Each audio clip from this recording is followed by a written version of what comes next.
DTV es información, diálogo, análisis. DTV es federalismo, libertad de expresión, pluralidad de voces. DTV es todo lo que en democracia un país debe ser. DTV es tu voz en el Congreso. Este 2023, seguí eligiéndonos. DTV, el periodismo en el Congreso.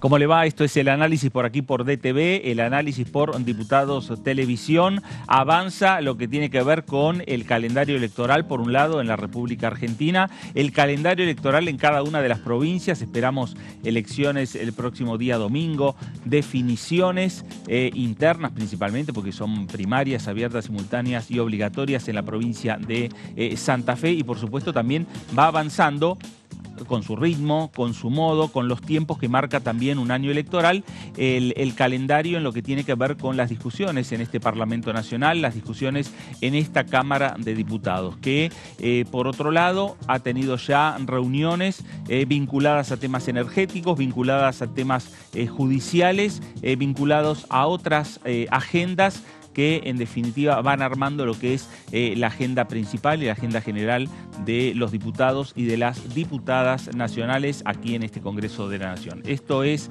de todo esto obviamente, vamos a estar hablando en las próximas 2 horas. Esto es el análisis por aquí, por DTV. Voy a saludar a mis compañeros que me acompañan en la jornada de hoy. Señor Marco Giorgetti, ¿cómo le va? Buenas tardes. Fer? ¿Todo bien? Muy bien.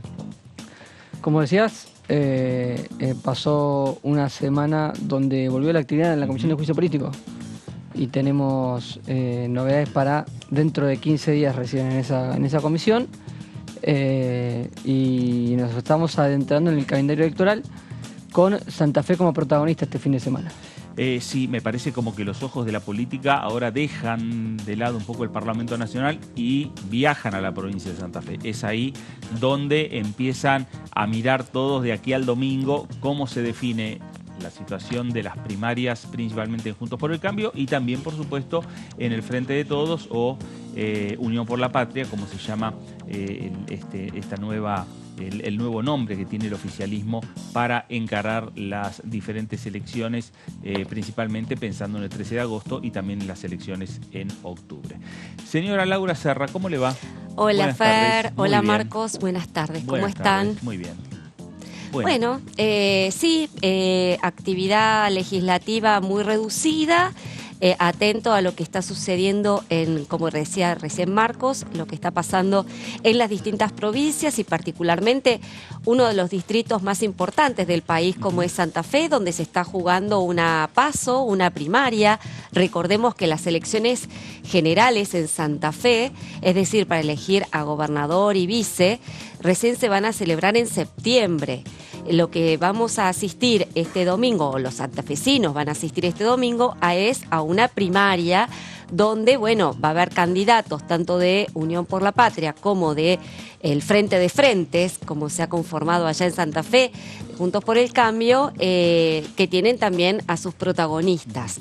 Y un duelo que se anticipa también muy interesante y que va a tener indudablemente repercusión a nivel nacional, por cuanto allí están compitiendo los 2 representantes de uno de ellos, de Horacio Rodríguez Larreta, y me estoy refiriendo a Maximiliano Puyaro, ex ministro de Seguridad Provincial, y la actual senadora por Santa Fe, Carolina Lozada, que, representa a Patricia Bullrich en la provincia de Santa Fe. Con lo cual, vamos a ver allí un duelo, ¿no? Entre Patricia Bullrich y Horacio Rodríguez Larreta, adelantado, claro, ¿no? Adelantado prácticamente un mes, porque bueno, del duelo o de la confrontación de Santa Fe, vamos a ver quién resulta el victorioso y el que se va a sentir como más envalentonado frente a las primarias del 13 de agosto. Bueno, el calendario electoral que avanza, el calendario de las provincias también, la agenda del Congreso Nacional y mientras tanto nos vamos a la provincia de Córdoba.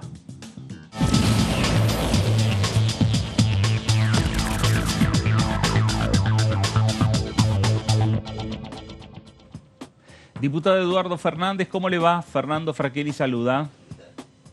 ¿Cómo le va, Fernando? Buenas tardes. Buenas tardes. A los periodistas.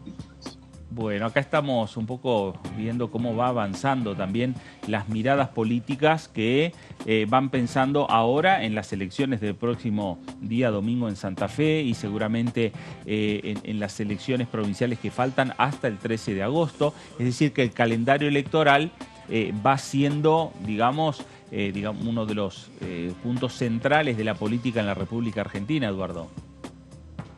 Así es, en Córdoba capital también tenemos la elección intendente el próximo 23, así que está todo el calendario electoral, también con una particular visión. Hay muchos problemas, por lo menos a nivel nacional, que son soslayados por los candidatos y parece más favorecerse esta discusión de chicanas o de cuestiones referidas a lo superficial y no se habla a veces de lo trascendental que significa este 2023 con respecto al manejo del gobierno, ¿no? Claro, principalmente lo que tiene que ver con las políticas públicas, ¿no? Los temas que puedan ir desarrollando más allá del gobierno los diferentes precandidatos.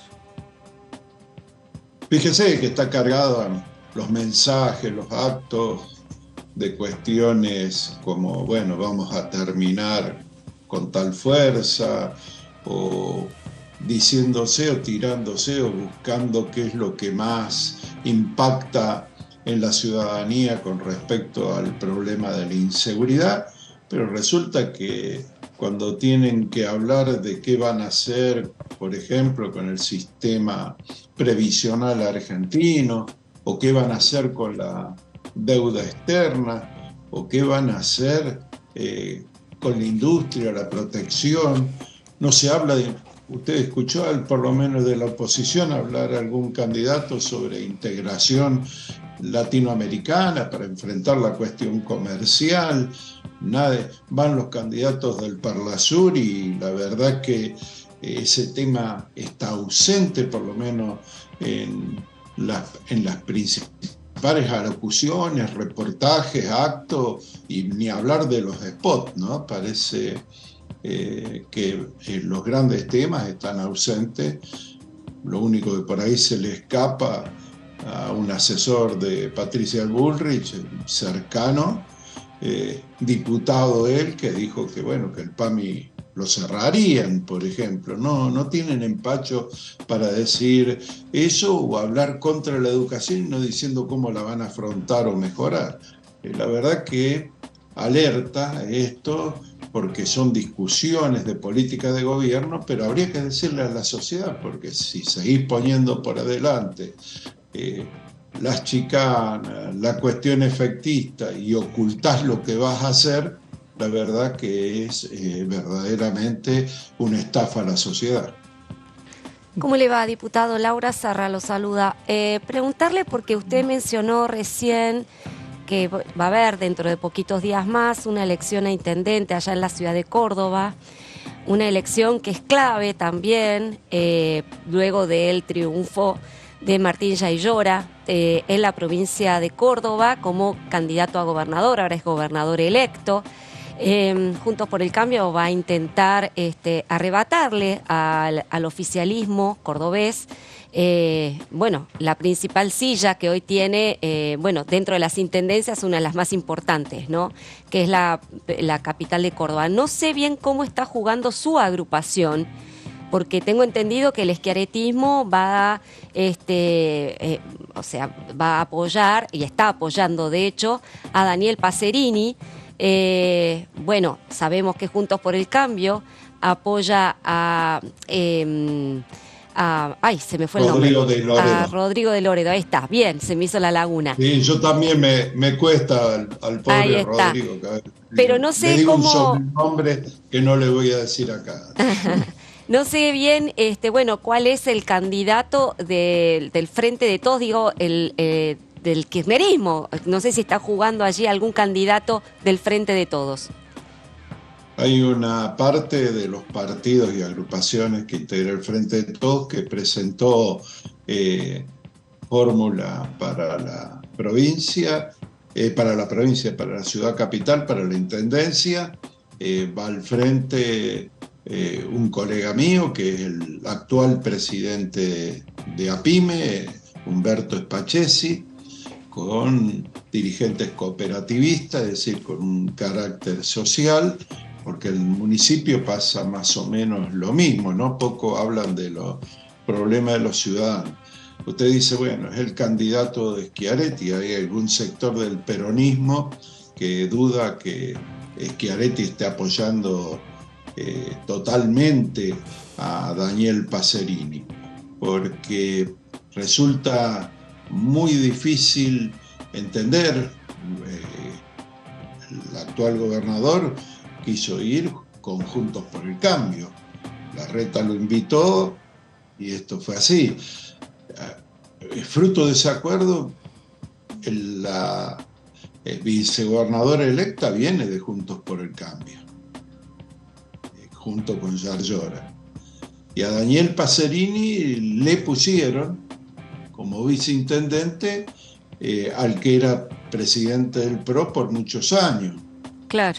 Entonces, el electorado que ve más políticamente, a pesar de que Yarlora ha tenido y tiene una gestión importante en el municipio de Córdoba, con una cantidad de obras y manejo importante, se encuentra medio desorientada y empiezan las últimas declaraciones fueron a ver lamentablemente las chicanas sobre los integrantes de los candidatos a concejales, quién era el que estaba más cerca de la droga o imputado o cuestión por el estilo, una cuestión que a los cordobeses le preocupa más otras cuestiones como es el rol del municipio, un municipio importante de una ciudad muy extensa como es Córdoba, a diferencia de Rosario, que está más concentrada y que tiene servicios públicos importantes,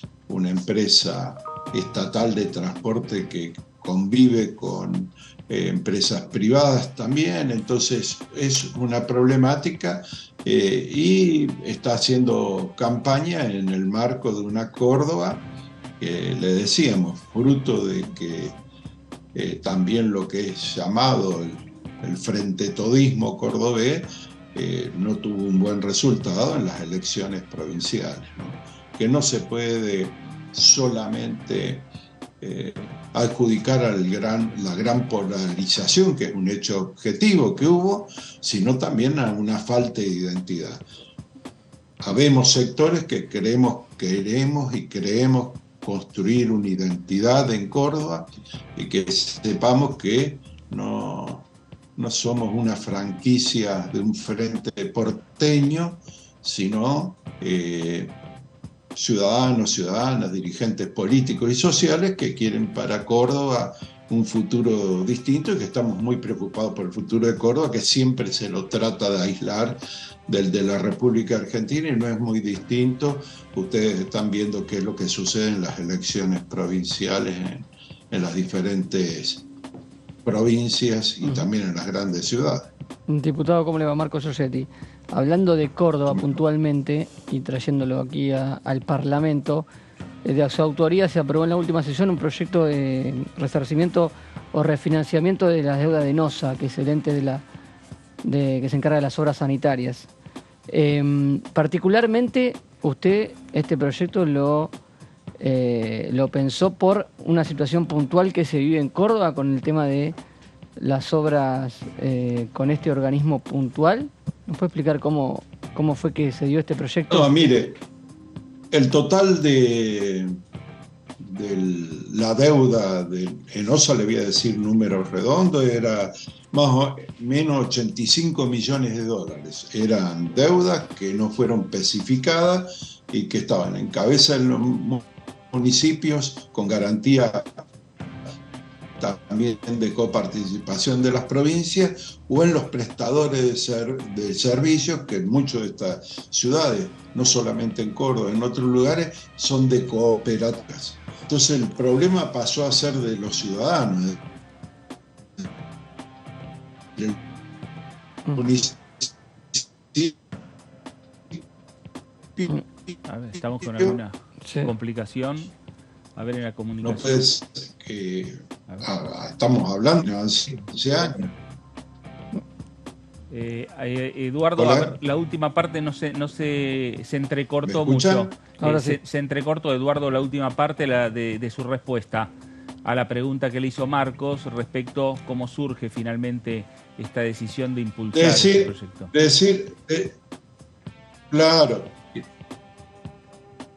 hay que decir que el 62% de esos 85 millones de dólares es deuda de Córdoba. Ahí está. Más de 55 millones. Por eso la importancia. Hay grandes ciudades importantes como Río Tercero, Cosquín o Villanueva, que la deuda es muy importante y condiciona toda la evolución del municipio y pasa a ser un problema no para el municipio ni para la provincia, sino para los ciudadanos.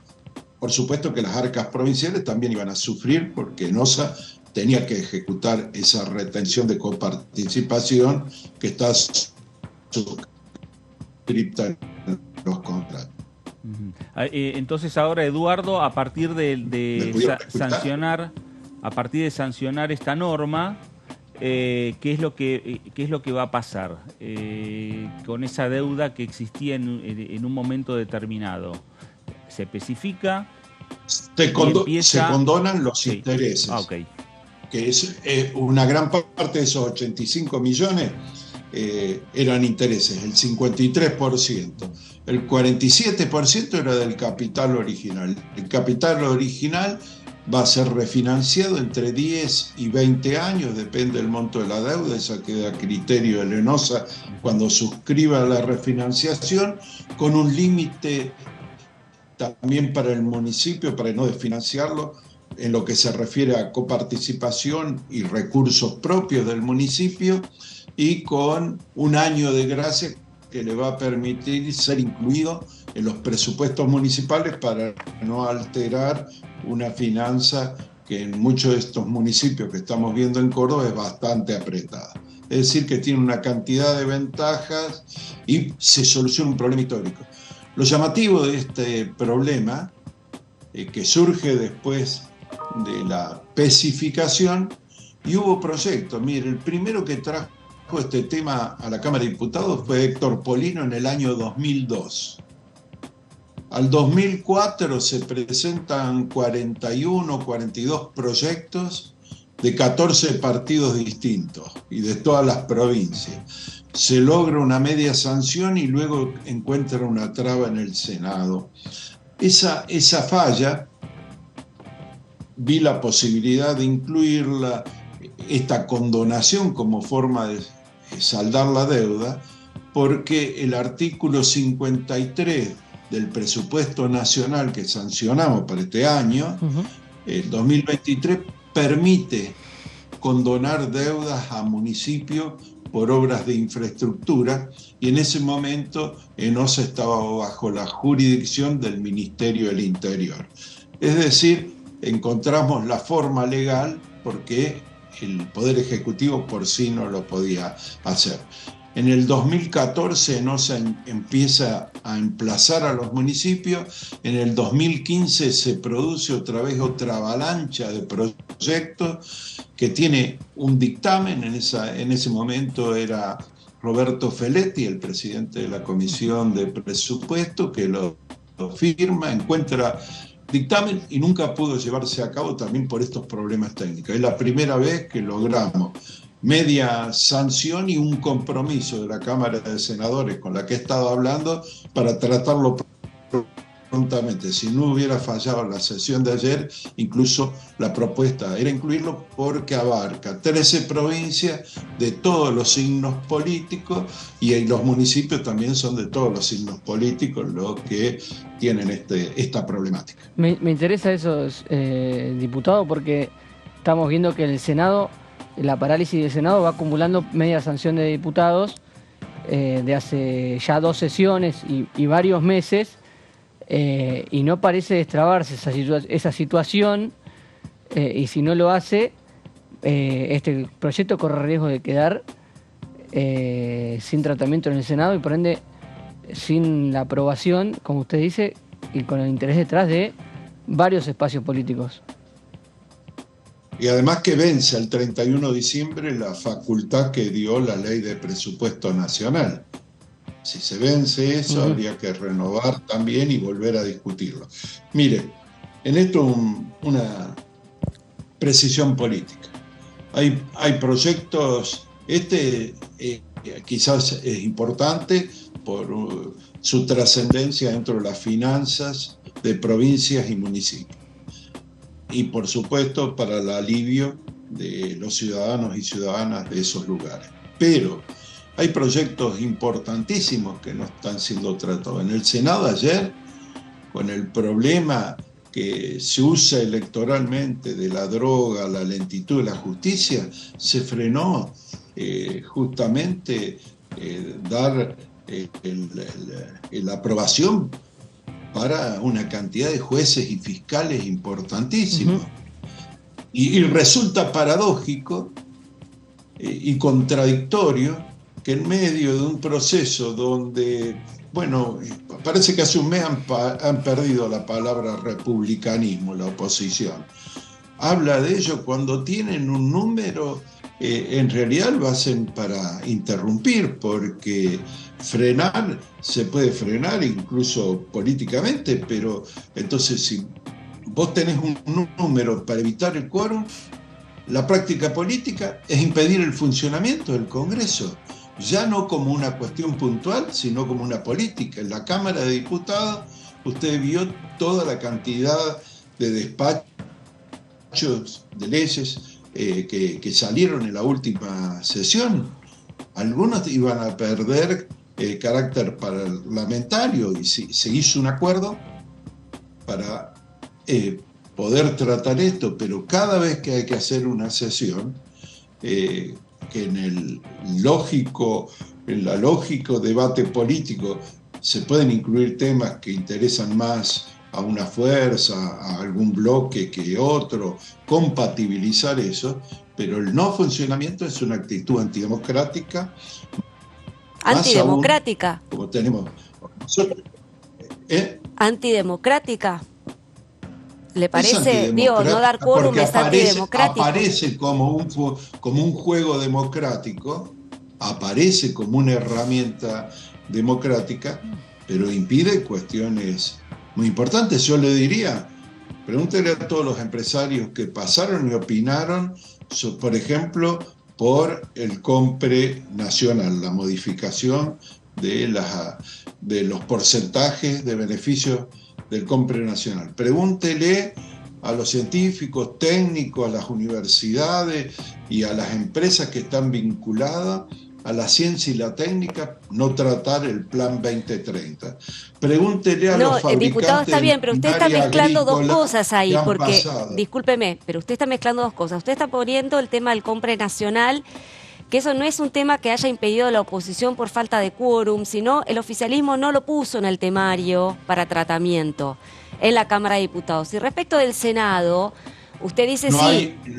Discúlpeme, yo participo en las dos comisiones, en la de Industria y en la de Presupuesto, y no hubo dictamen unificado, y por lo tanto de ir no está garantizado su tratamiento, y lo que se está tratando de buscar, como fue con la excusa de los créditos UVA, salió una ley mucho mejor que habla del sostén a través de un fondo fiduciario de la posibilidad de volver a tener créditos hipotecarios con garantía para los tomadores de crédito, los que lo necesitan. Entonces, tienen un transcurso. Ahora, si usted no o no asiste a las reuniones de comisiones, y esas son informativas solamente, y hay proyectos, a ver, la ley de promoción agroindustrial, ¿cuál es el freno?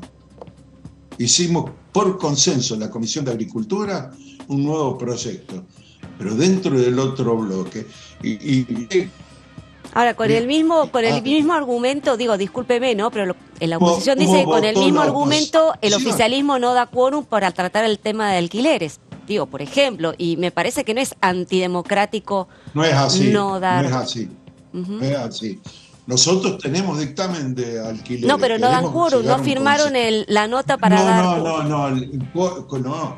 Lo que pidió el diputado del PRO por la ciudad de Buenos Aires, que tendría que dar vergüenza, porque es donde más suceden todas las irregularidades, fue derogar la ley de alquileres.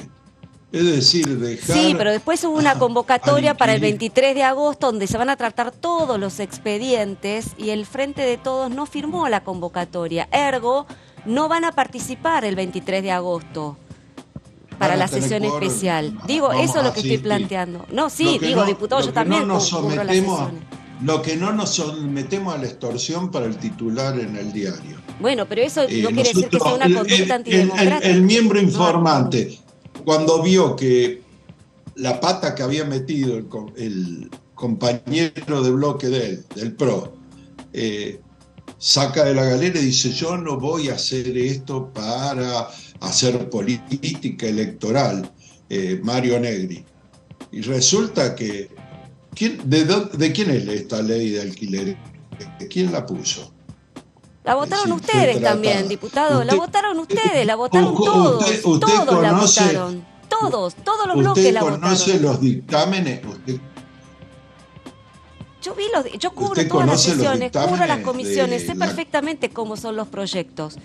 La intención del oficialismo es mantener la ley más o menos tal como está, con algunas promociones para incentivar los alquileres, la puesta en marcha de las viviendas, crear nuevas viviendas para fomentar el alquiler. Después, la oposición tiene 2 dictámenes, que después se unificó en uno solo. Ahora bien, la cuestión se va a dirimir el 23 de agosto. Se propuso tratarlo la otra vez con la derogación. El oficialismo no quiso. Perfecto. Se propuso entonces postergar todo para el 23 de agosto. El oficialismo no firmó la convocatoria, pero eso no quiere decir que el hecho de que ustedes no den quórum ese día no quiere decir que ustedes tengan una conducta antidemocrática. Digo, como usted plantea que tiene que ser visto no dar quórum a una sesión, es simplemente plantear otro punto de vista. Es una herramienta válida a la hora de defender no es así, o no porque una postura. Es sistemático. Mire, justificar eso ante la ciudadanía es una barbaridad. No dar quórum puede tener la intención de obligar a negociar, no de impedir el tratamiento.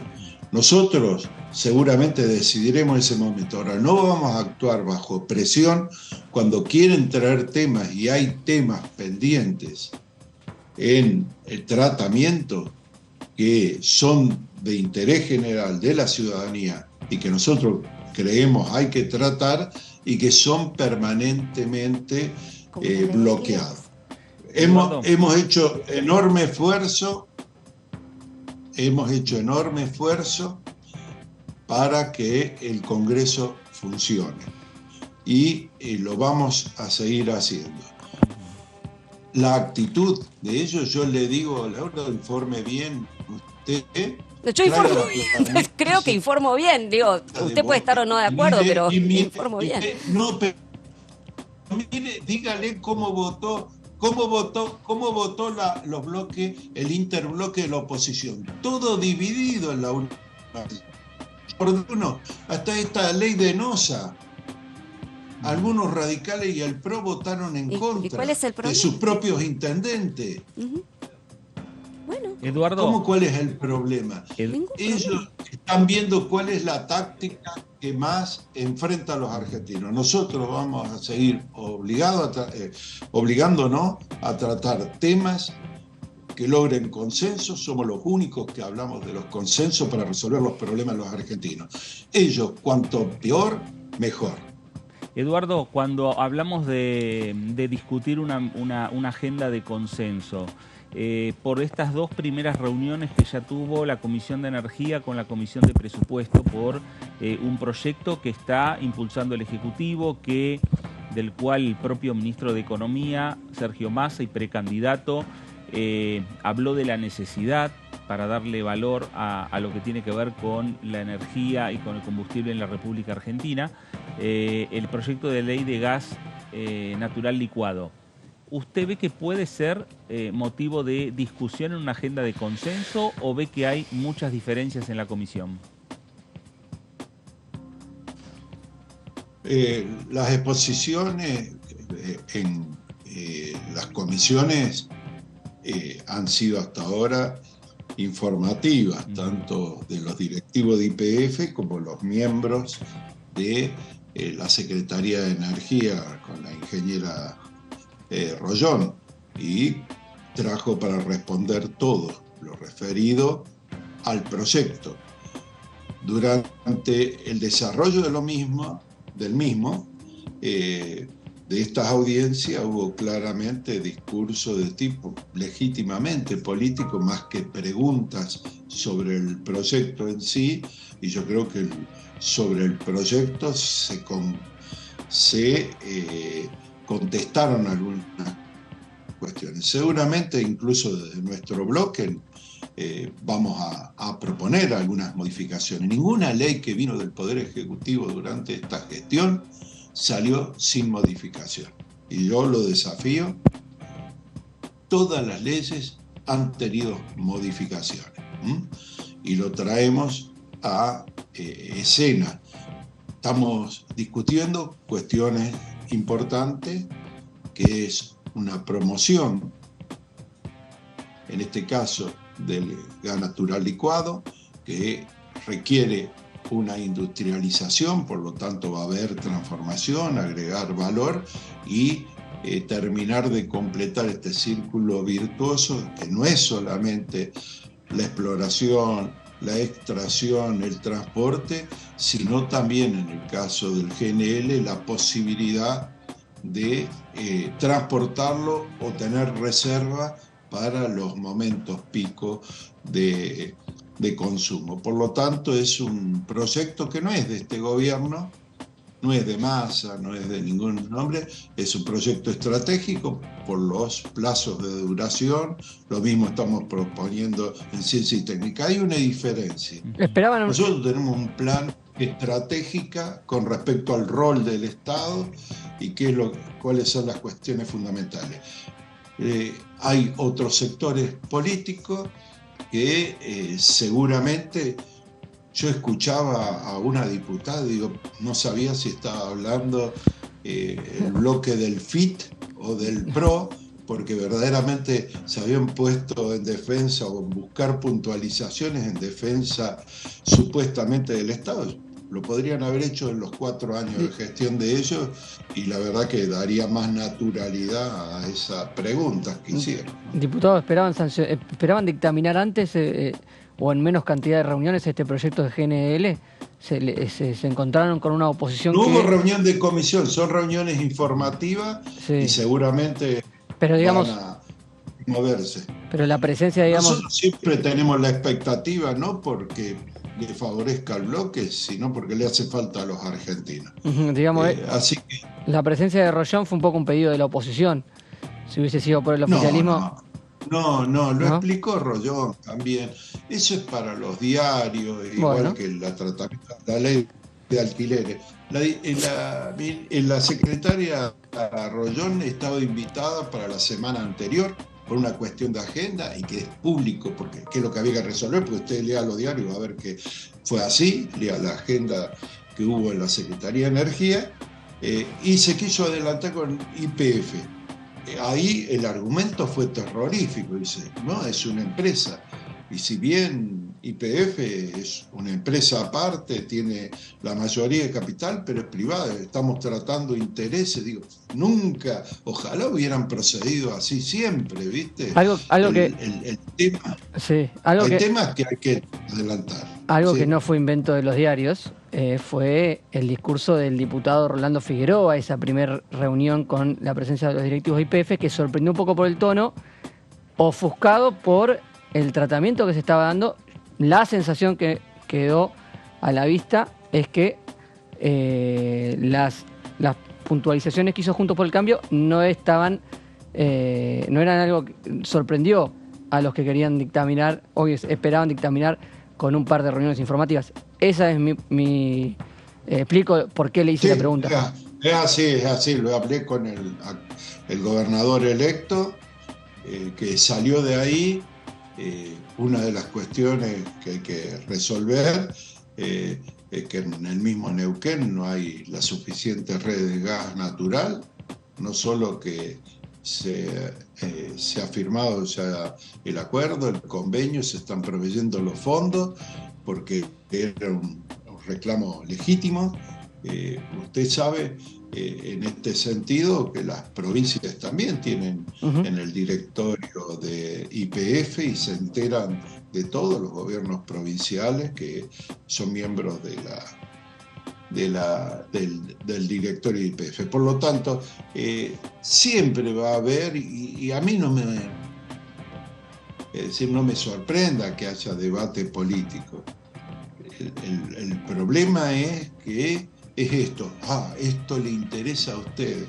Nosotros podemos llegar a no ser más gobierno el 10 de diciembre. Le interesa a ustedes que están ahí en el estudio, miren. Sí, por supuesto. Más que a mí. Es decir, yo ya estoy jubilado incluso. Es decir, no es una cuestión es un interés que asumamos el rol que tenemos que asumir.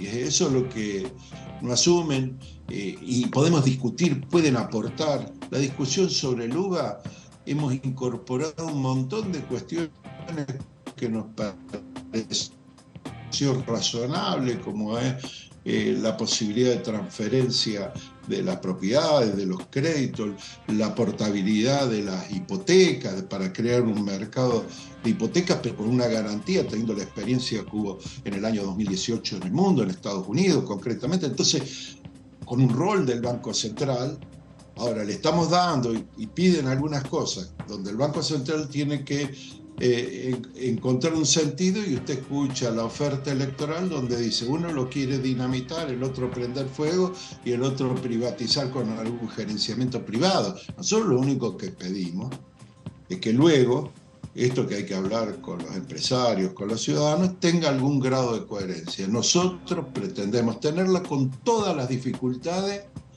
y con todas las tendencias que tenemos dentro de nuestro frente, que las reconocemos, pero hemos puesto prioridades. Eso es lo que puede llegar a molestar en la discusión. Ahora, nunca interrumpir el funcionamiento del Congreso. Eso es fundamental. ¿Por qué? Ya que analizaron las elecciones en Córdoba, ¿qué es lo más notable en Córdoba? El grado de abstencionismo, el mayor grado de ausencia en la votación. Usted sume los votos en blanco y va a ver que se ha achicado. El descrédito de la política es grande, ayudamos todos. El que habla también a veces con alguna discusión que me saca de quicio, pero tenemos que discutir, tenemos que llevar los intereses, los diversos puntos de vista de la ciudadanía, que está agrupada en partidos políticos, en agrupaciones, en lo que sea, y hacer funcionar las instituciones y elevar el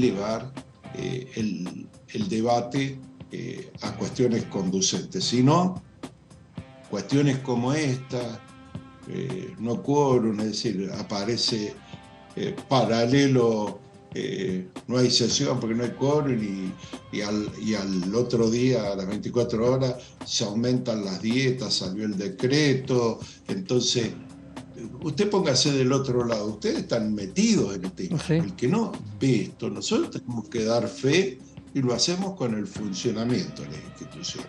Por eso es lo que a mí, como diputado, yo termino el mandato y la verdad que hubiera querido sesionar muchísimo más. Mi voluntad ha sido eso.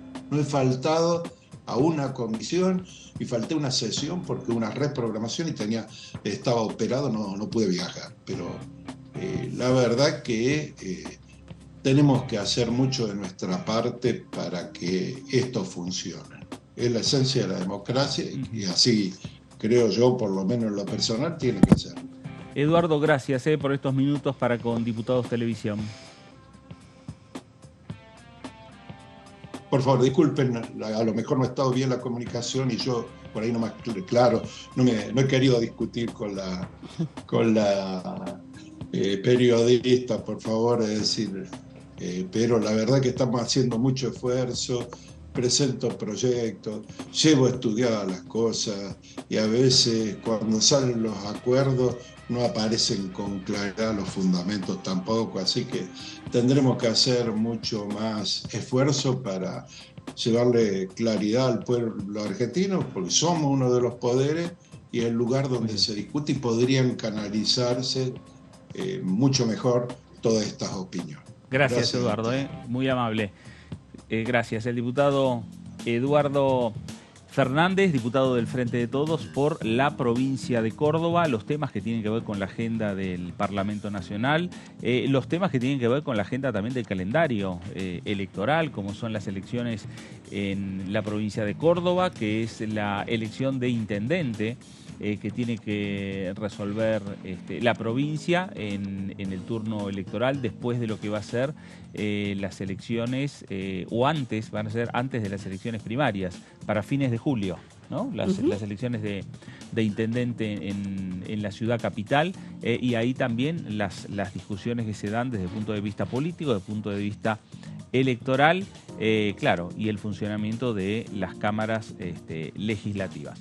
Bueno, hablamos de proyectos, hablamos de iniciativas, muchas de ellas buscando consenso y acuerdos entre los diferentes bloques políticos, pensando principalmente en esa agenda de acuerdos para llevar al recinto de la Cámara de Diputados de la Nación. Si no hay posturas acordadas o proyectos acordados, es difícil abrir el recinto de la Cámara. Marcos, ¿de qué vamos a hablar? Bueno, me dio un pie involuntario la compañera Laura. Así para es. este tema. La compañera. La compañera Laura de piso en este tema.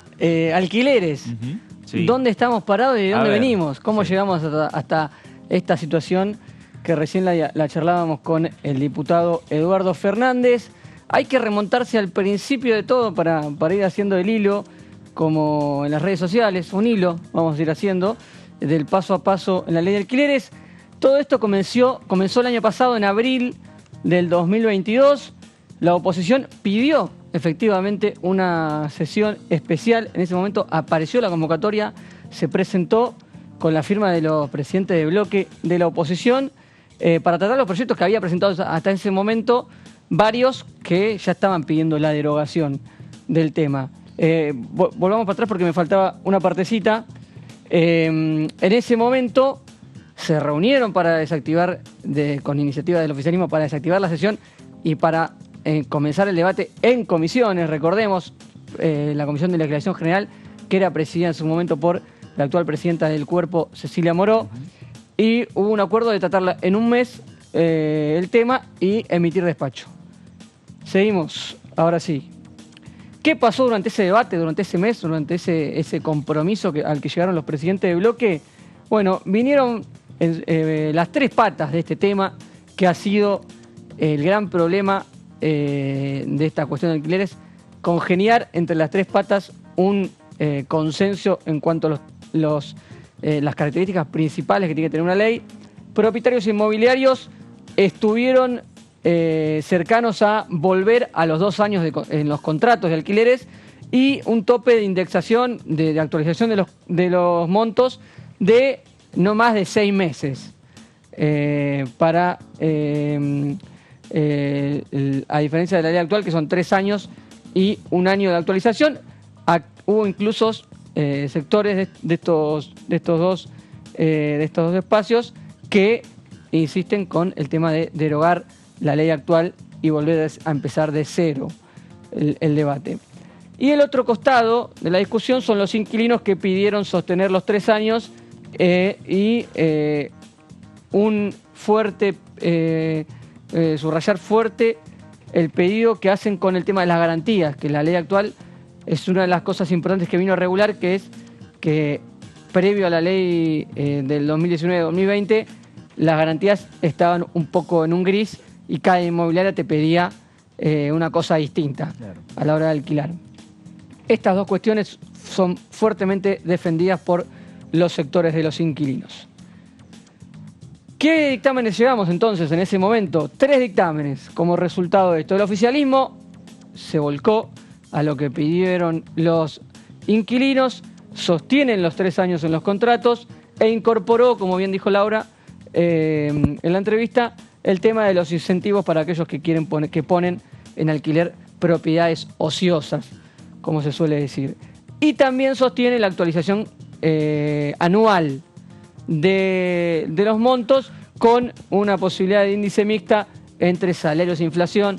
Esta cláusula de ajuste la hemos visto en innumerables proyectos de ley como Crédito Suba y otros proyectos. Se está utilizando mucho como parámetro.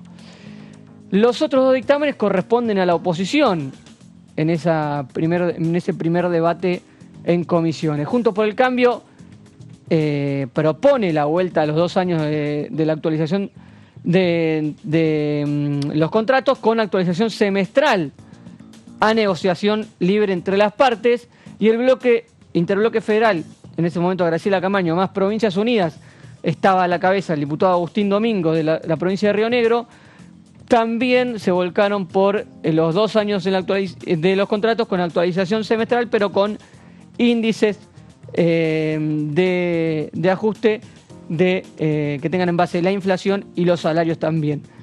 Un intermedio entre las dos posturas, pero un principio de acuerdo en que había que volver a 2 años entre la gran mayoría de los bloques de la oposición, que, si vamos a los números, componen hoy ese acuerdo de volver a 2 años una mayoría en el recinto. Claro.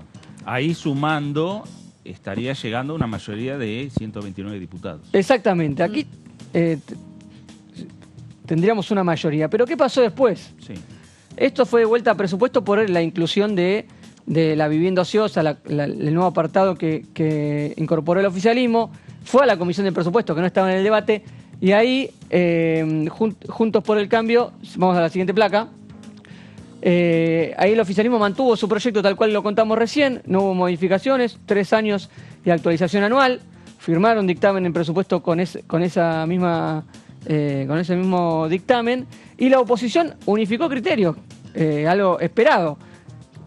Tenemos un criterio de que hay que volver a los 2 años en común, firmemos un dictamen juntos, sumemos mayoría, vayamos al recinto, pero apareció un nuevo ítem, que es la posibilidad de que en la negociación entre las partes se pueda incluir el ajuste en los contratos cada 3 meses. Y eso volvió a complicar los acuerdos entre Juntos por el Cambio y el resto de los bloques de la oposición. La aparición sorpresiva de esos 3 meses fue muy criticada por esos bloques, y finalmente ese acuerdo que parecía sólido para ir al recinto terminó en ebullición. Claro.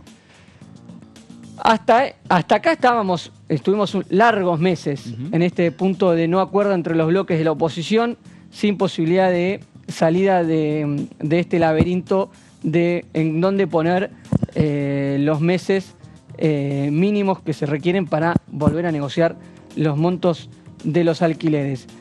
Y vimos en la última sesión, hace 15 días, la novedad en cuanto al alquiler, que es la situación en la que estamos actualmente. Vamos a la siguiente placa. Perdón, me estoy adelantando. En diciembre, recordamos este pequeño paréntesis, en diciembre, cuando se deberían renovar autoridades para convocar a la oposición a que vaya al recinto, el Frente de Todos lo incluye en una sesión al tema alquileres, y la oposición no va, en ese momento no hubo quórum en esa sesión. Y en julio de este año, hace muy poquitos días, semanas, La oposición pide apartamiento del reglamento y presiona para fijar una sesión pospaso.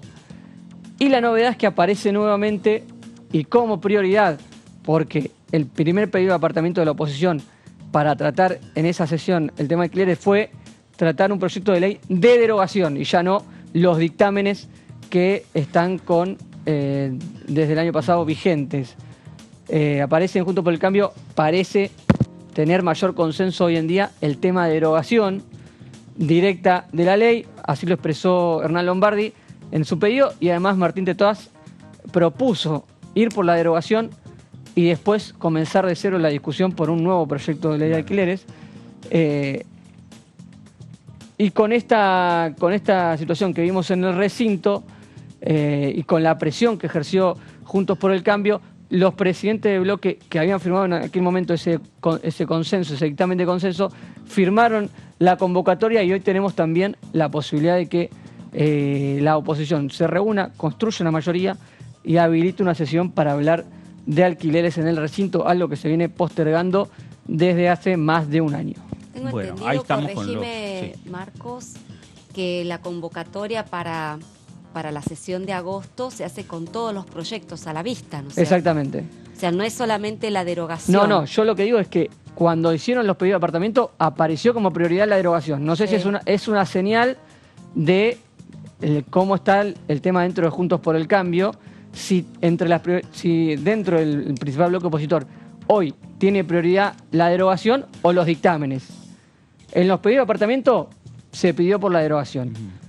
A la vista van a estar todos los proyectos y veremos también ahí cómo influye la mayoría y el consenso con los otros votos opositores, claro, que es el tema ahí.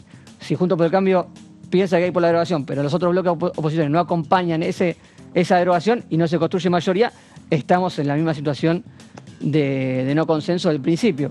Ahí habrá que ver cómo influyen los próximos días y lo que parece claro es que hay una gran mayoría de la oposición que quiere volver a 2 años. Eso está de base en el debate. Sí, parece, gracias Marcos, porque ahí estamos, como estamos hoy en el panorama respecto a esta discusión, ¿no? Que es el proyecto de ley de alquileres, con dictámenes por un lado, por el otro lado el tema de el consenso en la construcción de mayorías como para reducir lo que tiene que ver con los contratos, la duración de los contratos de 3 a 2 años.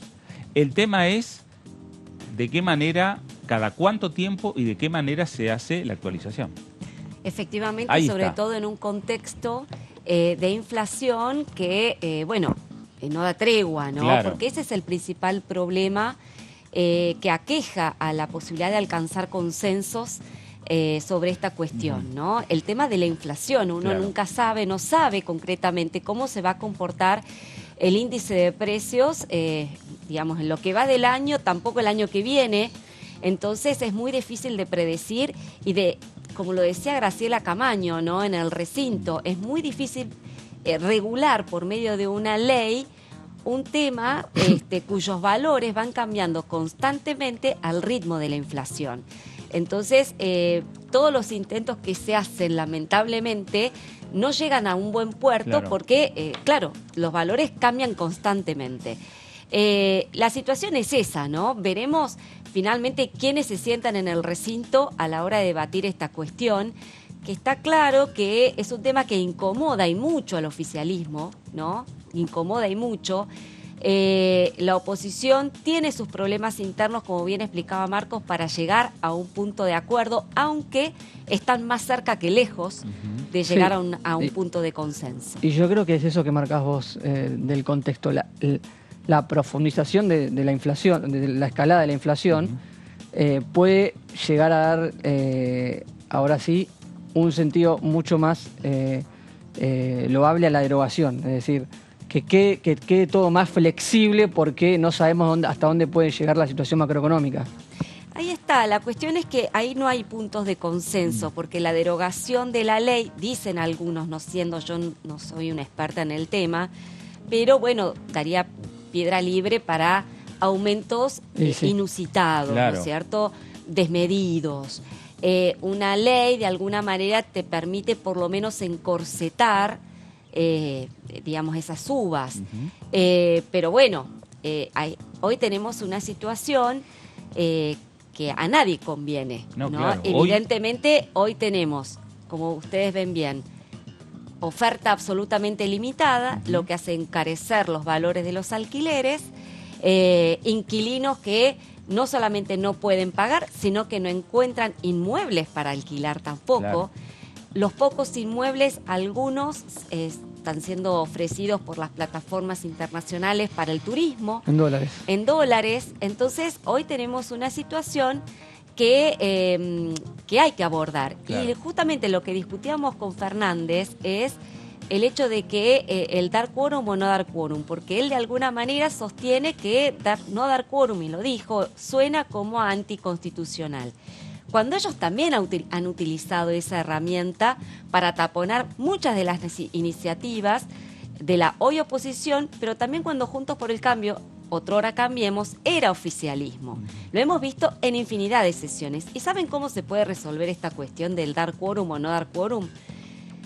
La verdad es una cuestión muy sencilla, pero que nadie lo hace, que es convocar a sesiones ordinarias. Claro. El tema es así de sencillo. ¿Qué diferencia Ya hay nos entre olvidamos una lo que sesión? eran las sesiones ordinarias. Claro, el tema es ese, que la verdad no daba para seguir discutiendo con Fernández, pero lo cierto es que durante el gobierno de Alberto Fernández, y también hay que decirlo, durante el gobierno de Cambiemos, prácticamente no se convocaron a sesiones ordinarias. ¿Cuál es la diferencia? Que en una sesión ordinaria todas las partes, todos los bloques se reúnen previo a una sesión para coordinar los temas que se van a llevar al recinto. Entonces, cuando hay una negociación sobre los temas, puede ser que no haya quórum en alguno de los temas, pero no que no haya quórum para una sesión, para todo. Las sesiones especiales son convocados por el oficialismo de turno habitualmente para tratar determinado tema que le interesa al oficialismo de turno. Y eso, de alguna manera, al no haber sido convocado a la oposición para discutir un temario, provoca que la oposición diga, bueno, yo no voy a ir a tu sesión especial. Tu responsabilidad es juntar tu quórum, juntalo vos. Si vos no nos convocás para discutir, el temario, ¿por qué tenemos que darte quórum? Seguro. Esa es un poco la cuestión de fondo. Que a la hora de decir, Eduardo Fernández, bueno, acá hay que revalorizar la institución Congreso, bueno, revaloricémosla desde el principio, ¿no? Convocando sesiones ordinarias. Bueno, ahí estamos con la agenda que tiene que ver con el Congreso. Nos vamos a ir rápidamente a la pausa para regresar y seguir hablando de esto, seguir hablando de la ley de alquileres, seguir hablando de cómo se mejora la dinámica en este Parlamento Nacional y la agenda que tiene la Cámara de Diputados de la Nación. Pausa, esto es el análisis por aquí por DTV, ya regresamos.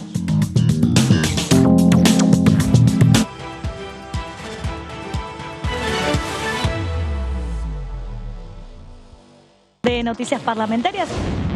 Uno de los proyectos que hemos presentado aquí en el Congreso de la Nación tiene que ver con la reforma del Código Penal de la Nación, entendiendo la problemática que estamos viviendo en mi ciudad, la ciudad de Rosario, en relación a la inseguridad.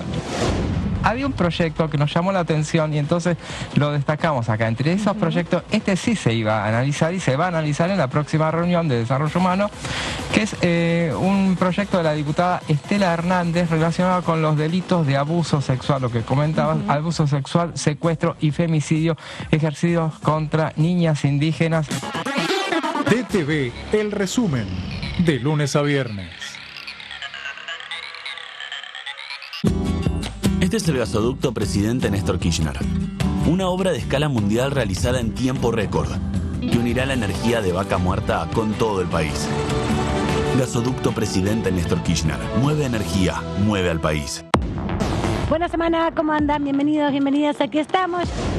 Hay un proyecto por el cual yo trabajé muchísimo y somos muchos los diputados y diputadas que hemos trabajado, pero veo muy difícil que eso pueda darse, y es el proyecto de humedales. Creo que es un proyecto muy importante para la Argentina también. Todo lo que tiene que ver con la agenda ambiental, en ese caso el de trazabilidad también entra. La creación de la Defensoría MIPYME, pero en el marco de el Poder Legislativo, que creemos, porque existen un montón de regulaciones y las pymes no encuentran, bueno, lo voy a estar presentando. Yo creo que lo estoy consultando con dirigentes pymes también, están muy entusiasmados, una comisión bicameral que a similitud de lo que está legislándose en el resto del mundo, cumplamos acá, porque supuestamente la defensa de la competencia, por ejemplo, está dentro de la Defensoría del Pueblo. ¿Cuánto hace que no está elegido el defensor del pueblo? DTV, tercera edición, de lunes a viernes. Comenzaron las clases y está todo listo. Yo también estoy lista. Para ponerme en el lugar de los demás. Y a decir que no cuando algo no me gusta. Estamos listos y listas para decir bullying. En mi aula no tenés lugar. Argentina contra el bullying.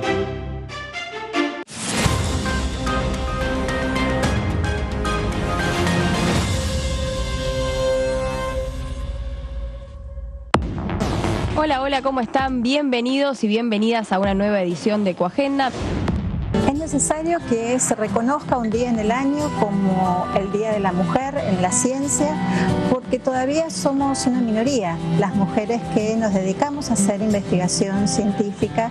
Por lo tanto, en un día como este sirve para estimular vocaciones, para despertar vocaciones, para que más mujeres se dediquen a la investigación, a las ciencias exactas, a las ciencias sociales. La primera vez que escuché el concepto de ecoansiedad fue en el 2019, no lo conocía, había ido a un congreso en el que se iba a hablar sobre sustentabilidad y me acuerdo que desde una organización plantearon este problema, ¿no? Que la ecoansiedad cada vez es más frecuente y cuando empezaron a describir lo que era dije, esto es lo que siento, esto es lo que muchas veces sentí desde que empecé a enterarme de lo que pasa en términos ambientales y al mismo tiempo de pensar, bueno, ¿qué puedo hacer desde mi lugar? Ecoagenda, jueves 23 horas.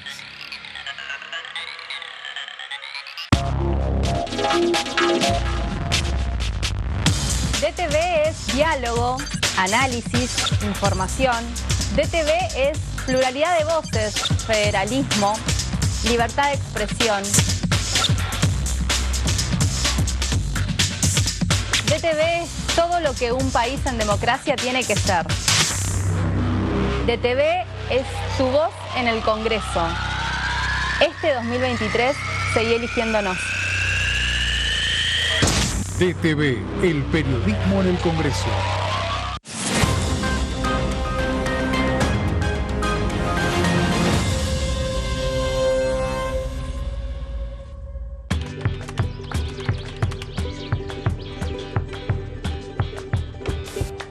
La que busca a los amigos en el padrón. El que va antes a la casa de pastas. Los que van después. Todos ellos, todas ellas, comparten hace 40 años un mismo ritual. Este 13 de agosto vamos a seguir compartiéndolo. Seamos cada vez más los que votamos por la democracia. Elecciones 2023, 40 años de democracia. Argentina Presidencia.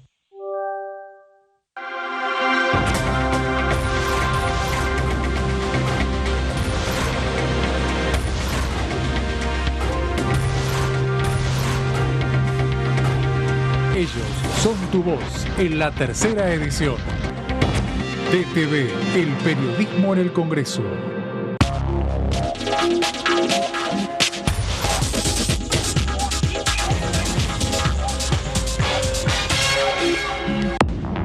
Hola, hola, ¿cómo va? Gracias por acompañarnos. Entrevistas en Diputado TV. Y empecé a escuchar esas historias y empecé a vincularme con el activismo, el movimiento de mujeres. Y creo que cuando empezás a ver la desigualdad, porque la violencia de género es la otra cara de la desigualdad hacia las mujeres por su condición de ser mujeres, es muy difícil no verla. Y como periodista, cuando empezás a ver cosas que no se comentan, querés contarlas. DTV, el análisis, de lunes a viernes.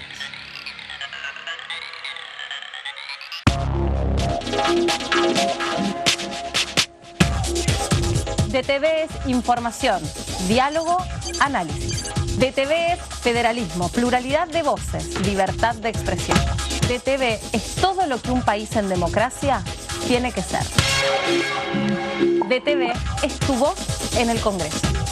Este 2023, seguí eligiéndonos. DTV, el periodismo en el Congreso.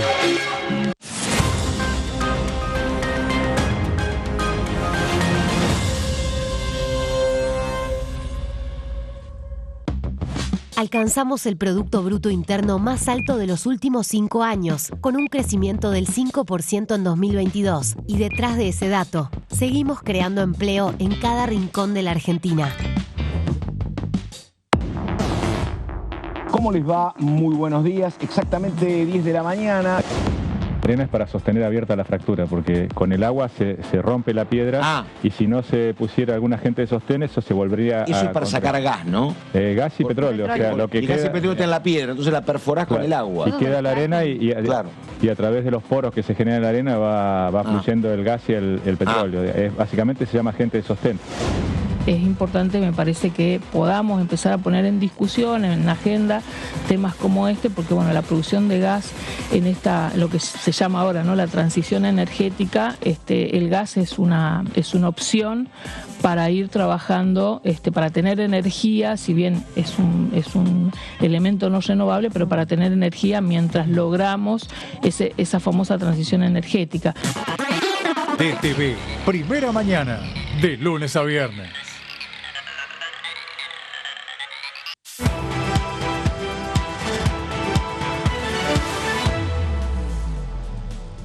Muy bien, regresamos aquí a El Análisis por DTV, el análisis por Diputados Televisión, en el marco también de lo que tiene que ver con el trabajo en la actividad del Parlamento de la Nación, con una semana en la cual se reunieron varias comisiones en esta Cámara de Diputados, pero vamos a recordar algunos momentos que tienen que ver con la programación de Diputados TV, y uno de los programas que es el programa Todo Cultura, que conduce Amanda Alma, que se emite los miércoles a las 23 horas, y habló por un tema específico que tiene que ver con un concurso sobre historia, un concurso que habitualmente realiza la Dirección de Cultura, y vamos a compartir las entrevistas que tienen que ver con esta convocatoria en el marco también de los 40 años que se están celebrando, que se están cumpliendo desde que se retomó la democracia, desde aquel octubre de 1983 a este año 2023. Todo Cultura, Amanda Alma y sus entrevistados. Yo soy parte del jurado, exactamente. Ya es la sexta edición del concurso de ensayos, ¿no? Sí, la verdad que es muy interesante cuando se abre un concurso de ensayos históricos, porque promueve que toda la comunidad pueda estudiar, trabajar, escribir, cosa que a veces la historia parece ser acaparada por algunos pocos o algunas pocas que en ámbitos académicos escribimos nuestros trabajos y nuestras investigaciones, cuando en realidad debería ser justamente una tarea de todo el pueblo argentino. Colectiva. Exactamente, y además desde el género del ensayo, poder transmitir una reflexión, una idea, una investigación que se ha hecho sobre alguno de los ejes de estos 40 años. Me parece que es una propuesta, bueno, muy interesante, que todavía está en curso y que estamos difundiendo para que se puedan presentar los trabajos, porque hasta el 31 de agosto hay tiempo para hacerlo. Esta es la primera vez que participo como jurado, como parte del jurado. El resto lo seguí como, como lectora atenta, exactamente. Y me parece también interesante ver cómo se definen las agendas y cuáles son las inquietudes que en determinados momentos y en determinados contextos se ponen sobre la mesa para invitar a pensar. Exacto. Y la verdad es que este año no podía ser de otro modo, pero digo, más allá de que la efeméride invitaba, me parece que en las bases del concurso y en la invitación donde se plantean los ejes, los 4 ejes propuestos, hay una lectura a justamente, bueno, qué significa hablar de los 40 años de democracia. Claro, exacto. Porque esto puede ser abordado desde cualquier lugar, exactamente. Y acá lo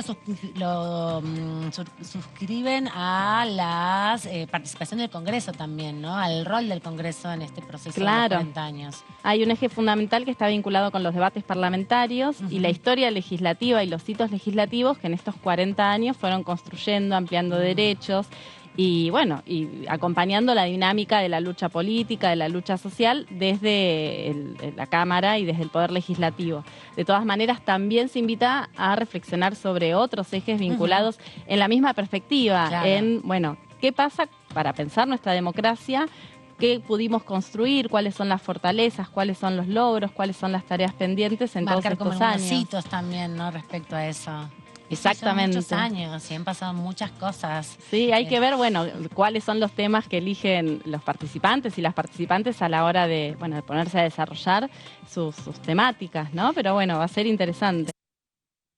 Estamos trabajando hace ya creo que 1 año y medio con Norberto Galazo, que es el historiador con el que yo me formé y con quien trabajo. Flor de profe. Sí, mi maestro, exactamente, en una historia política del Senado de la Nación Argentina, que va a salir ya en breve, se encuentra en este momento en el proceso de edición y de la diagramación. para la impresión. Exactamente. Pero la verdad es que fue una experiencia, fue una propuesta del área del Senado, de la Dirección de Cultura del Senado, fue una propuesta muy interesante, porque la historia de la Cámara de Diputados está mucho más abordada que las producciones historiográficas sobre el Senado de la Nación, ¿no? Y así que tuve la posibilidad de recorrer los debates legislativos realmente desde 1853 hasta la fecha. La cantidad de fuentes es muy variada, diversa, muy rica. La historia de los senadores y las senadoras, que hay que seguir rescatando y hay que seguir construyendo. Hay un capítulo específico de las primeras senadoras peronistas. Ahora que tenemos un salón específico que la vicepresidenta de la Nación inauguró el 8 de marzo, si no me equivoco. Exactamente. Las senadoras, las primeras senadoras que asumieron. Exactamente. El 52. 52, exactamente. Y ahí es donde lo que uno puede encontrar que es una puerta de entrada a la historia argentina. La historia del Poder Legislativo se presenta muchas veces, y no casualmente, sino intencionalmente, como una historia vinculada a lo técnico, ¿no? Sí, puertas adentro, exactamente. O a la historia constitucional, o una historia institucionalista, una historia político-administrativa. Y en realidad cuando uno comienza a introducirse en esos pasillos, debates, a estudiar la vida de cada uno de esos hombres y mujeres, se da cuenta que son las mismas luchas políticas justamente y sociales que se generaron en la historia argentina, en las calles y también adentro del palacio. Exacto. Entonces, bueno, fue este ida y vuelta entre lo que pasaba en el recinto y los movimientos sociales, nos fueron permitiendo contar, yo diría, un poquito la historia argentina, porque arrancamos por la Declaración de la Independencia, muy brevemente, para llegar desde la sanción de la Constitución, y a partir de allí, todas las etapas, y además las numerosas interrupciones y el cierre del Congreso de la Nación una y otra vez. Y me parece que en ese punto el eje autoritarismo-democracia, más allá de estos 40 años, atraviesa toda la historia del Poder Legislativo y del Estado de la Nación Argentina. Entonces creo que, que estos 40 años puede ser una excusa para pensar cuestiones mucho más profundas que vienen desde 1816.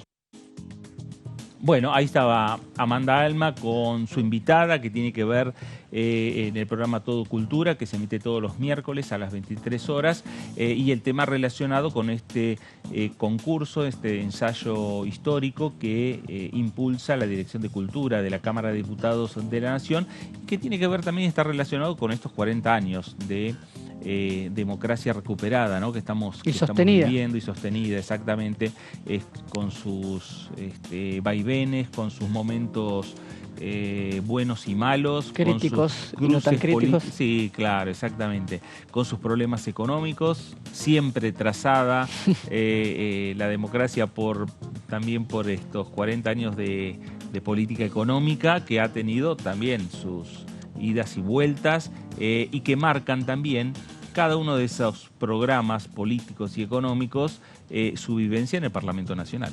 Sí, cada época de estos 40 años tiene una ley o un momento importante del Congreso para destacar, ¿no? Cada época, cada momento. Exactamente. Y bueno, cada política y cada proyecto, que en definitiva, cada proyecto encarado por el presidente de turno, desde el 83 a la fecha, de Alfonsín, de la Rúa, de Menem, los 5 presidentes, ¿no? Esas semanas de fines del 2001, la llegada de Néstor Kirchner, Cristina Kirchner, Mauricio Macri y hoy Alberto Fernández. Sí.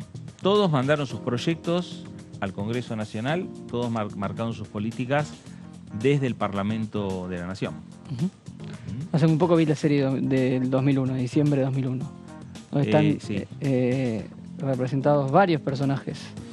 Y el Congreso como un lugar importante, donde se dieron muchos discursos, aparecen muchos legisladores de ese momento, y el rol que tuvo para ese momento también muy importante y significativo de estos 40 años. Claro, que fue el momento, uno de los momentos más difíciles que tuvo la democracia en estos 40 años. Muchas charlas.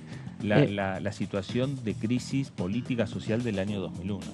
Absolutamente, y quienes estuvimos aquí vivenciando todos aquellos episodios, nos llevamos bastante nítida, digamos, en nuestra memoria, claro, todo aquel, digamos, contexto de incertidumbre y también de violencia que se vivió por aquellas horas, pero siempre rescatando lo que ustedes decían recién, ¿no? El Congreso, que fue en definitiva el epicentro donde la política finalmente concilió posiciones, o por lo menos un amplio sector de la política concilió posiciones, posturas, para recobrar la institucionalidad. Claro. En un momento en el que flameaban las banderas del que se vayan todos, digamos, absolutamente entendible, aunque no justificable, digamos, el hartazgo de la sociedad ante la clase política.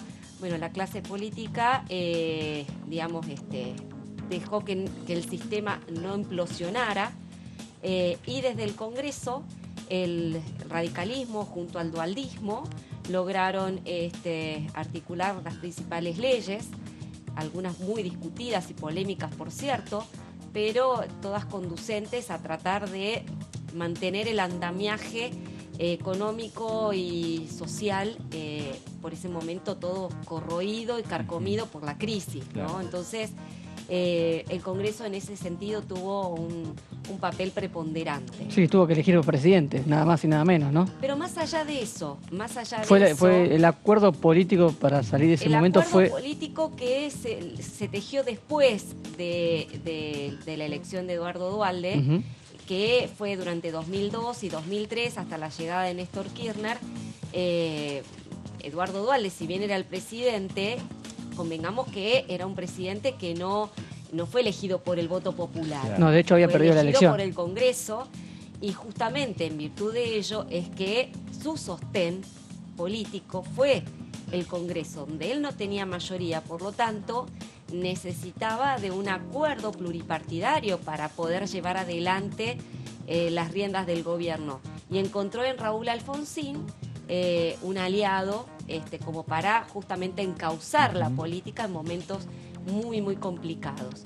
Que uno pueda estar de acuerdo o no, bueno, ya eso es otro cantar. Lo cierto es que el Congreso fue un actor clave a la hora de mantener el andamiaje político, económico y social en momentos muy complejos. Sí, y que seguramente, sin dudas, obvio, va a ser protagonista de las nuevas políticas que empiecen a surgir con la llegada de un nuevo presidente a partir del 10 de diciembre. El electo presidente en octubre de este año o en noviembre, de acuerdo a si finalmente hay balotaje en la República Argentina, sus nuevas políticas empezarán ya a llegar al Congreso Nacional a partir del 10 de diciembre, ¿no? Sí. Con su mensaje y de tiene una ley que va a llegar antes, el próximo gobierno, que es el presupuesto.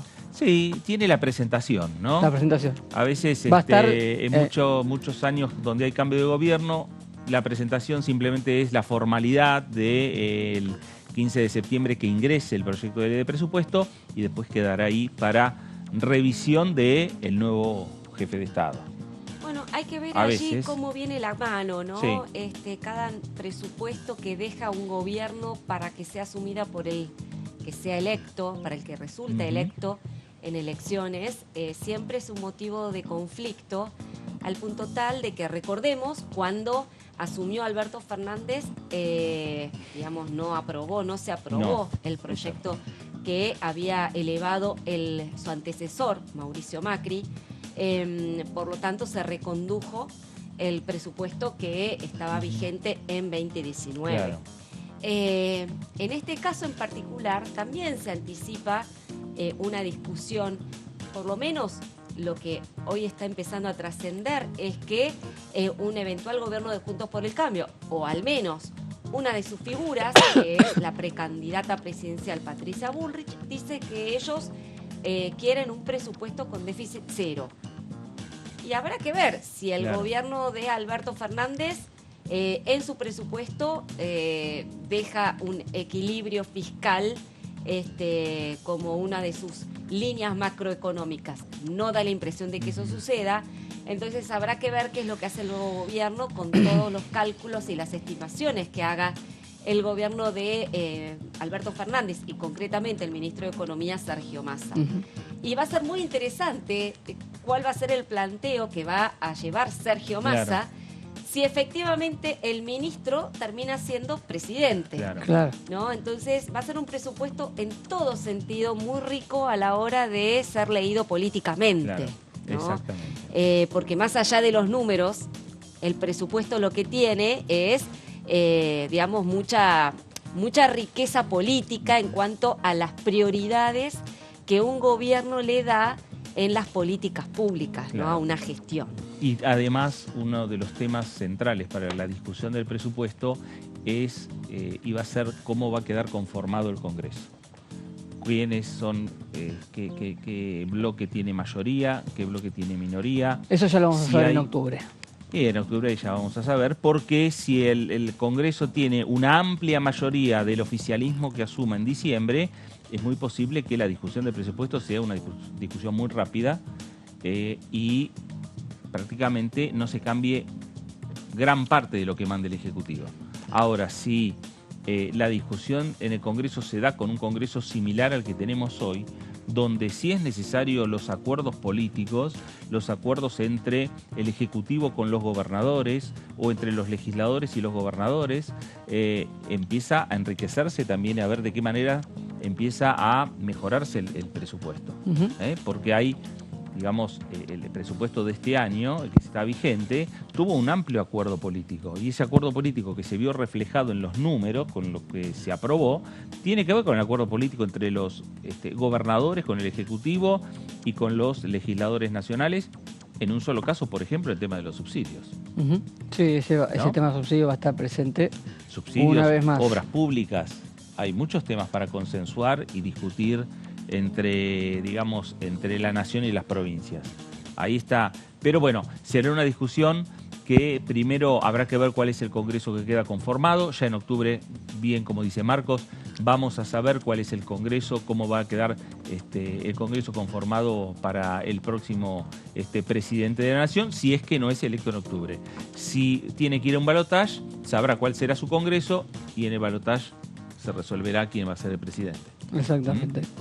Pero el Congreso lo vamos a tener vamos a poder ir haciendo hipótesis de cómo van a quedar los bloques ya con las elecciones generales. Para eso no hay misterio ni que esperar a ver quién gana, aunque el que gane puede modificar un poco las alianzas posteriores.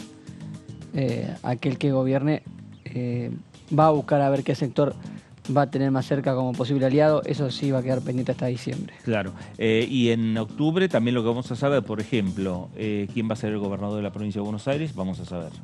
Por un voto se sabe. En la ciudad de Buenos Aires no. Hay balotaje en la ciudad de Buenos Aires. Exactamente. En la ciudad con una distinción o con una particularidad que va a haber elecciones concurrentes, ¿no? Y es bueno refrescar esto porque va a haber dos modalidades de votación en la ciudad de Buenos Aires. Quienes vivimos en esta ciudad vamos a votar con la tradicional boleta papel, como también con voto electrónico.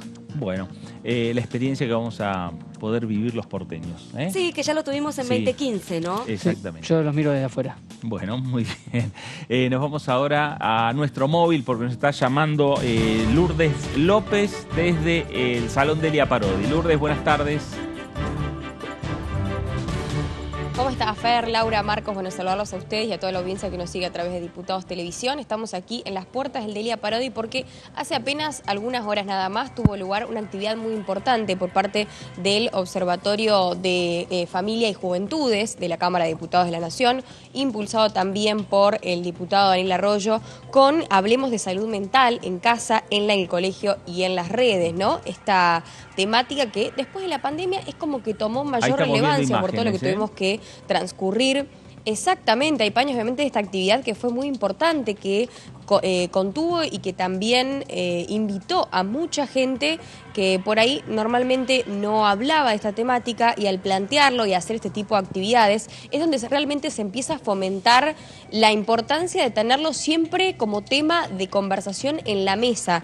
Vamos a decir esto que decíamos en las redes, que se plantee en las escuelas, y los puntos importantes: vinculación con los consumos problemáticos, el bullying y el ciberbullying, también todo lo que tiene que ver con diagnóstico de situación, desafíos y oportunidades, y por supuesto próximos pasos para un abordaje integral a la salud mental. Sabemos lo que hoy transcurre en las adolescencias y las juventudes en las escuelas, en los lugares de recreación, en los lugares extracurriculares también, donde se realizan actividades que forman a la persona, pero que también son por ahí los hogares o segundos hogares que tienen y donde realmente deben sentirse contenidos. Por lo tanto, es importante abordar estas temáticas, hablar de salud mental, hablar de ciberbullying, hablar de consumos, en este caso problemáticos, sea de las redes, sea por adicciones, sea de drogas, sea por alcohol. Hay un montón de temas que van surgiendo y que realmente hay que abordarlos, y en este caso el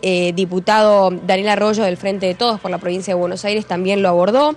Estos temas también, como les decíamos, imagen corporal, bullying, educación sexual integral, son algunos de los temas también que tuvieron en este caso en esta charla, que se habló mucho. Y por supuesto, cuando hablamos de imagen corporal se refiere a una representación mental. Sabemos que grandes problemas que tienen que ver con la alimentación y en este caso con la autopercepción física durante la adolescencia suceden y son importantes también trabajarlos.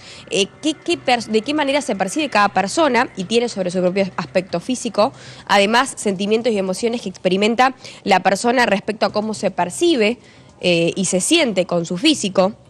No percibimos nuestro cuerpo de forma lineal, transparente o objetiva, sino condicionados por la internalización de mandatos sociales sobre ideales de belleza hegemónica, ¿no? Esto que ya se ha venido hablando hace algún tiempo sobre qué es la belleza realmente y sobre qué mandatos también de hegemonía nos llevan y nos impulsa esta sociedad, y de qué manera también como adolescentes, como seres que van cambiando su cuerpo, porque sabemos que adolecen, por lo tanto es un sufrimiento y es un cambio de pasar de una niñez hacia la adultez, bueno, o hacia la juventud, es que sucede tantos cambios que por ahí nos pueden llegar a de no tener la contención necesaria, pueden llegar a tener grandes consecuencias en nuestra psiquis y en nuestra emocionalidad. Bueno, muchos temas que realmente valen la pena considerar, y aquí en esta actividad de hoy más temprano se trabajaron en profundidad, así que bueno, por supuesto estuvieron allí diputados como el diputado Daniel Arroyo trabajando junto con Federico Cermelo, quien es el responsable de, en este caso, el Observatorio de Familias y Juventudes. Sí, seguro uno de los temas, Lourdes, a partir de esta jornada importante e intensa en la Cámara de Diputados de la Nación, se habrá hablado de impulsar o reimpulsar algunos proyectos de ley, principalmente en la materia. Exacto, sí, y con esto también, bueno, todo lo que tiene que ver con el cuidado, en este caso, y la preservación de nuestras adolescencias, sobre todo, y de las infancias, ¿no? Es primordial, y así también, bueno, me quiero quedar con la impulsión también de la ESI. Algunos números, por ejemplo, 3 de cada 10 estudiantes han sido intimidados por sus compañeros en la escuela al menos una vez el último mes. 4 de cada 10 estudiantes de colegios secundarios de Argentina se sintieron ofendidos o incómodos por algún chiste o comentario. Por eso también lo que dicen los pares, y más en la etapa de adolescencia, es realmente, puede llegar a repercutir de gran manera, ¿no? en la emocionalidad y en la psiquis, esto que recién mencionaba. Y por supuesto algunos trastornos de conducta alimentaria vinculados a no abordar a tiempo estos temas que les vengo diciendo ante los episodios de violencia ejercidos en reiteradas oportunidades por comunicadores y medios de comunicación. Hay algunas cifras que tienen que ver con que el TCA, en este caso, se origina por múltiples factores, sea biológico, sea psicológico o sea sociocultural, y se trata de una alteración de la forma que tiene la persona a la hora de comer, desde no ingerir la cantidad de alimentos que corresponde a ingerirlos de manera excesiva, ¿no? Estos famosos atracones. Bueno, son temas de los que hay que ir hablando, conceptos que hay que realmente traer y trabajar, sobre todo si tenemos en casa a niños, niñas, adolescentes, que realmente luego ya en una etapa de mayor edad seguramente va a ser transmitido de generación en generación, porque sabemos que todo lo que se fomenta en la etapa inicial o en la etapa de desarrollo, como es la adolescencia y como es la juventud, bueno, después queda guardado para el resto de la vida, ¿no? Lourdes, gracias, excelente informe.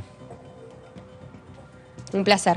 Gracias. Hasta la próxima. Gracias. Ahí estaba Lourdes López desde la puerta del Salón Delia Parodi, en el edificio ya de la Cámara de Diputados de la Nación, para comentarnos esta actividad que encabezó el diputado Daniel Arroyo. Ahí la veíamos a la diputada Marcela Paso, la diputada Resinevsky del PRO de la ciudad de Buenos Aires, es decir que un abanico de diferentes legisladores, legisladoras nacionales abordando estos temas, un salón lleno, es decir que es un tema que sin lugar a dudas genera mucha repercusión en diferentes ámbitos, no solo en el ámbito del Congreso como para llevar adelante y encarrilar esta discusión, pero son distintos ámbitos que tienen que discutir, y el principal es el ámbito familiar, uno de los principales, ¿no? Sí. Para discutir esos temas entre la familia, entre los menores, entre los mayores, en definitiva, para abordar esta temática en nuestro país. Bueno, parte de la agenda que tiene el Congreso de la Nación, agenda que tiene que ver con las comisiones, agenda que tiene que ver con la discusión de los diferentes proyectos, agendas informativas como son estos eventos que impulsan los legisladores nacionales, eventos puntuales para discutir una temática específica. También se da eventos que tienen que ver con lo cultural. Todo va conformando la agenda del Congreso. Exactamente, y estas actividades se ven sobre todo jueves, viernes, que son los días en que normalmente no hay o hay menos agenda de comisiones, entonces las reuniones informativas de este tipo tienen espacio en los distintos salones. El Salón Delia Parodi es uno de los más concurridos en el Palacio Legislativo. Bueno, ahí es el lugar donde se reúnen los diputados, las diputadas, los presidentes de los bloques. En labor parlamentaria. Para discutir la labor parlamentaria, lo que decíamos anteriormente, el tema de marcar una agenda. Cuando se marcan diferencias entre diputados y Senado no tiene esas reuniones de labor. No. Ayer lo planteaban no la tienen en un salón nacionales. Puntual, la realizan en el despacho de presidencia. Pero ayer, por ejemplo, Cornejo, en una conferencia que claro, dieron eso el diputado lo sostuvo, lo tiene como una tradición. Cuando se le preguntó a Cornejo, por ejemplo, senador Juntos por el Cambio, por qué en definitiva no se dejaba de lado si el problema era algún acuerdo puntual en el nombramiento de una jueza, ¿por qué no se dejaba de lado y se discutían otros temas? Y una de las respuestas fue, no hay una reunión de labor parlamentaria como para discutir estos temas y decir qué temas llegan al recinto y cuáles no. Bueno, es un poco lo que planteábamos hace un ratito, ¿no? Porque lo que había hecho la presidenta del Senado, Cristina Fernández de Kirchner, fue convocar a una sesión especial. Entonces, esa atribución, esa facultad que tiene un legislador de convocar una sesión especial es para monopolizar, de alguna manera, la fijación de los temas a tratar en el recinto. Después, es responsabilidad de ese legislador o de ese bloque de reunir el quórum. Distinto es cuando se convoca a una sesión ordinaria, ya no es un bloque o un legislador el que llama, el que invita a sus pares a tratar un tema en particular en el recinto, sino que ya son todos los bloques de la Cámara los que, se están convocando a reunión, a sesión, donde se ponen de acuerdo o no, pero se discuten los temas a llevar al recinto. Cada bloque lleva una carpetita con los proyectos que le interesan a cada uno de sus bancadas, y después en esa reunión se define justamente cuáles son los temas que se llevan al recinto. Lo cierto es que lamentablemente se ha perdido la costumbre de realizar sesiones ordinarias, que son los ámbitos más democráticos a la hora de definir qué temarios van al recinto. Ahora son los bloques que por intereses políticos tratan de, de pulsearse para ver quién lleva el quórum, para imponer determinado tema que a la otra parte o no le interesa o le es inconveniente. Entonces estamos viendo esta grieta en la Cámara de Diputados y sobre todo ahora en el Senado, que impide el trabajo normal del Congreso.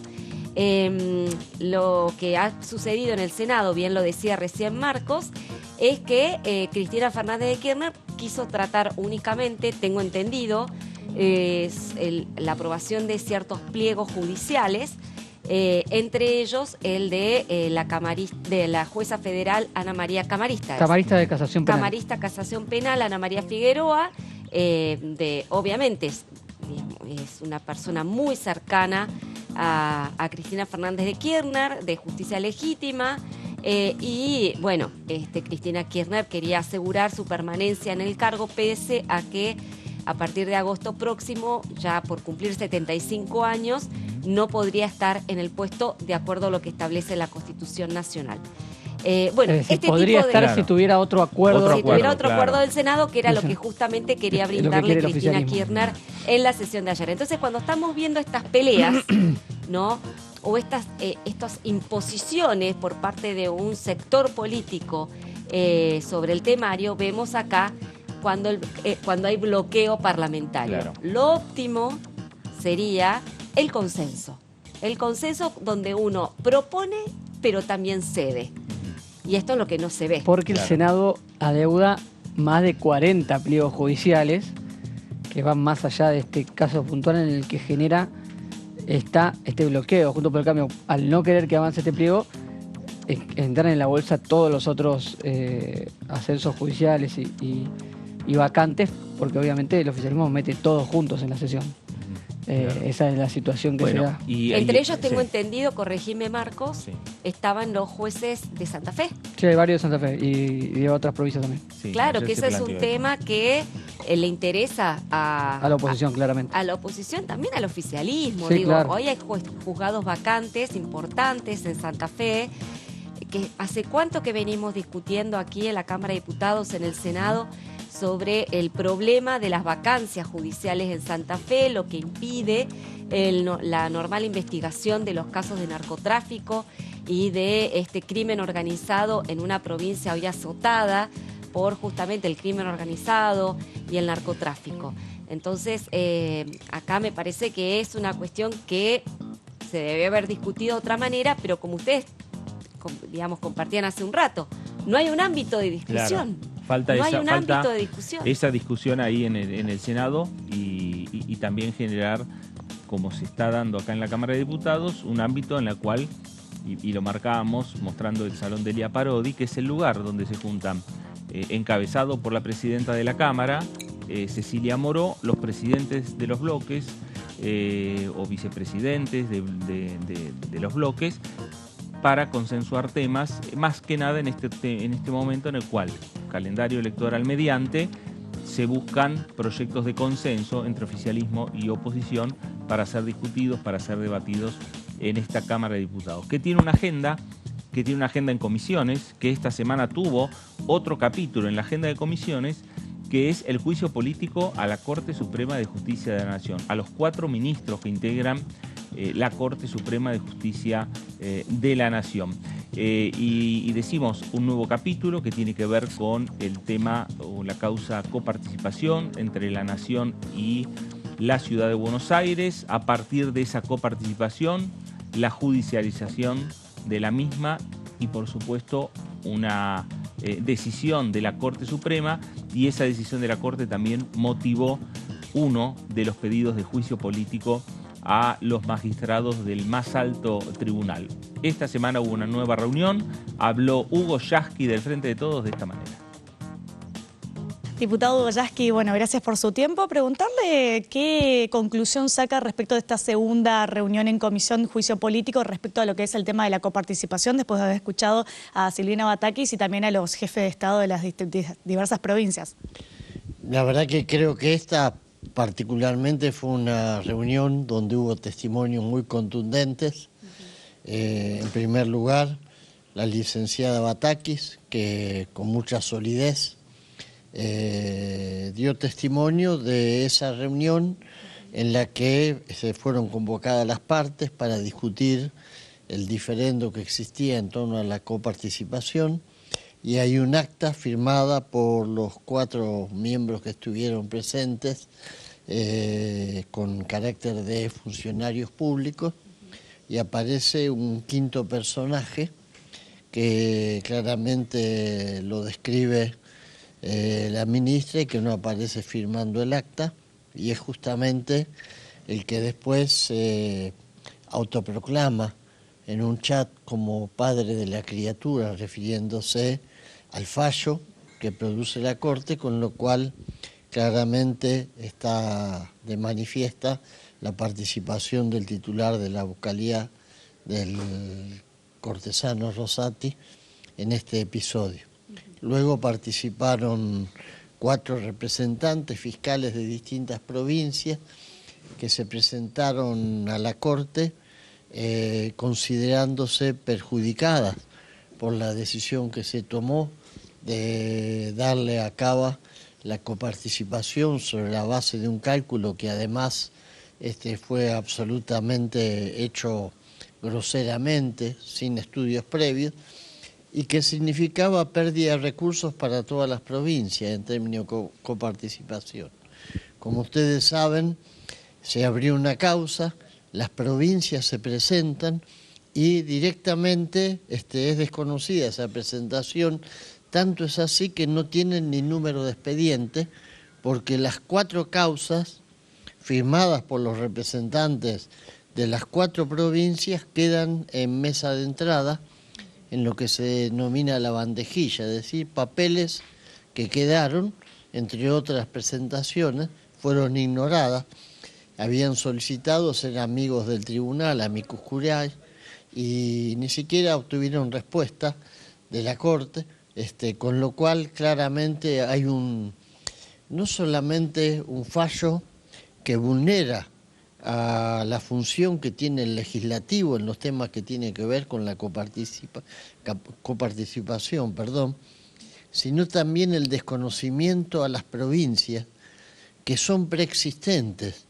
al Estado Nacional. Es decir, es insólito, inaudito que las provincias sean ignoradas en el momento que requieren participar en la definición de un tema que tiene que ver nada más ni nada menos que con la distribución de los recursos coparticipables, que la Constitución claramente dice, y así lo expresaron quienes estuvieron, es un tema que solo se puede discutir y resolver con el consenso de las provincias. Bueno, ahí estaba Hugo Goyaski, el diputado de Frente de Todos, que integra la Comisión de Juicio Político de esta Cámara Baja.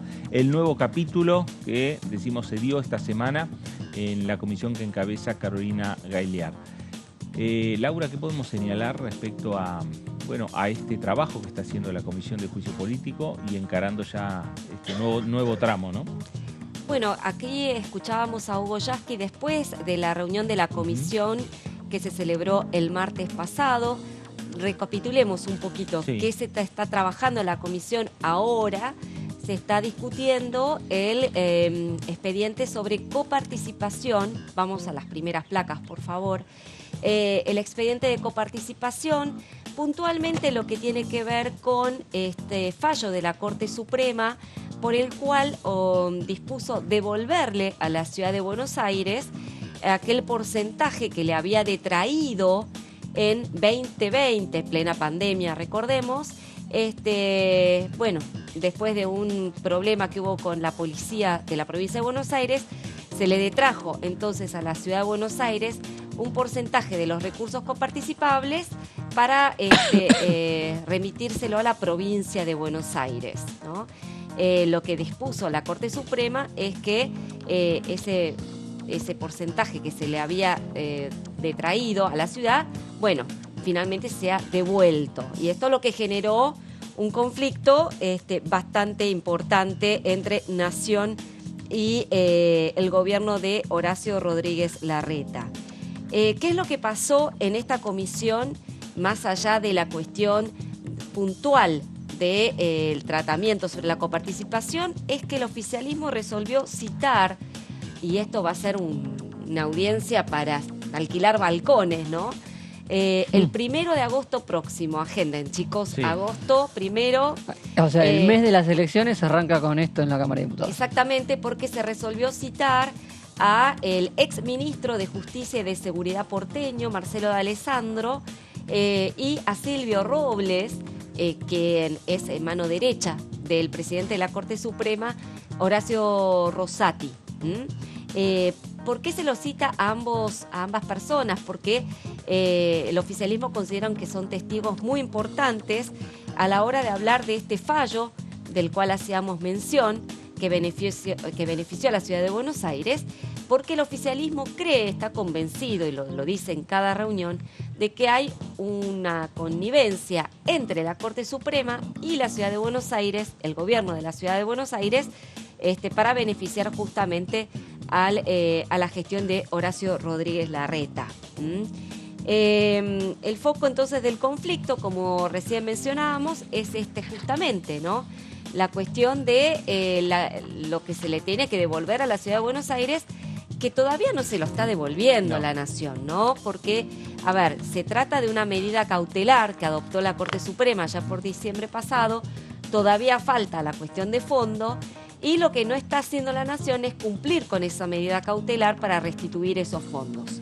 No hay acuerdo en cómo devolvérselos. La Nación pretende devolvérselo con bonos, obviamente el gobierno de la Ciudad de Buenos Aires no lo acepta, entonces, bueno, por ahora no se está cumpliendo con ese pago, que es también un reproche que le hace la oposición al oficialismo en cada audiencia de juicio político, ¿no? Bueno, una de las presencias que tuvo la comisión esta semana, el martes pasado, fue la de Silvina Batakis, que fue a lo que hizo alusión justamente Hugo Yasky hace un ratito, ¿no? Silvina Batakis, recordemos quién es, actualmente es presidenta del Banco Nación, pero desde que asumió Alberto Fernández hasta que asumió en el banco, hasta que asumió concretamente el Ministerio de Economía, fue secretaria de provincias, en la relación con las provincias, ¿no? Entonces, ella tuvo una participación bastante importante en lo que tuvo que ver con este conflicto entre ciudad y nación respecto de la coparticipación. Y en ese sentido, Batakis previsiblemente arremetió contra el gobierno de Mauricio Macri. ¿Por qué? Porque la cuestión es que Mauricio Macri en 2016 apenas asumió y por decreto dispuso aumentar la coparticipación que le corresponde a la ciudad de Buenos Aires de 1.4 a 3,95. Dice, acá no hubo fundamento alguno que sustente semejante aumento de recursos, lo cual, sinceramente, es un aumento importante. Suena bastante lógico, claro, ¿no? Bueno, entonces, es bueno eso está contextualizar. Un poco lo que piden los gobernadores peronistas también, digamos, en su relación con las provincias, ese momento, ese cargo que era relacionarse con las provincias, el peronismo de las provincias exige un poco esa cuestión de recordar todo el tiempo aquel decreto de Macri de 2016. Totalmente. ¿Qué pasó? Fue absolutamente arbitrario, hay que decirlo, lo hicieron por decreto. Después, cuando las papas quemaron, cuando ya Macri no tenía, digamos, la situación fiscal era muy delicada, creo que fue en 2018, le rebajó algunos centésimas a la ciudad de Buenos Aires, de 3,95 pasó a 3,50 de índice de coparticipación, aún elevado, tampoco sin fundamento, y así quedó hasta que asumió Alberto Fernández. Se intentó desde entonces llegar a un acuerdo con la ciudad de Buenos Aires para, digamos, revisar este porcentaje, esas negociaciones no llegaban a buen puerto hasta que estalló la pandemia. A ver, pasaron 3-4 meses nomás desde que asumió Alberto Fernández, estalló la pandemia y de buenas a primeras, en julio, agosto de 2020, fue cuando el gobierno nacional dispuso sacarle los recursos unilateralmente a la ciudad de Buenos Aires para pasárselos a la provincia de Buenos Aires, lo que generó obviamente una judicialización de esta medida nacional. Terminó en la Corte Suprema terminó fallando a favor de la ciudad de Buenos Aires y esto es justamente lo que detonó el pedido de juicio político a la Corte Suprema de Justicia. Este es un poco el resumen de la historia. Batakis confirmó justamente, y esto también hacía alusión Yasky hace un ratito, dijo que en una de las audiencias que se celebraron en la Corte, en estas audiencias de conciliación entre Nación y la ciudad de Buenos Aires, estaba presente Silvio Robles, ¿no? Pero que sin embargo su nombre no quedó registrada en el acta que se realizó sobre la reunión, ¿no? Y ante esta irregularidad saltó el diputado Leopoldo Moró, ¿no? Ahí lo vamos a ver en pantalla. ¿Qué es lo que dijo Leopoldo Moró? Leopoldo Moró lo que dijo es que esta irregularidad confirma la hipótesis que viene blandiendo el oficialismo, ¿no? Dice textualmente, ¿no? Tenemos la sospecha más que fundada de que el fallo que benefició a la ciudad ha sido negociado y traficado por este fantasma, refiriéndose a Silvio Robles, que no aparece en el acta y parece actuar como un quinto cortesano.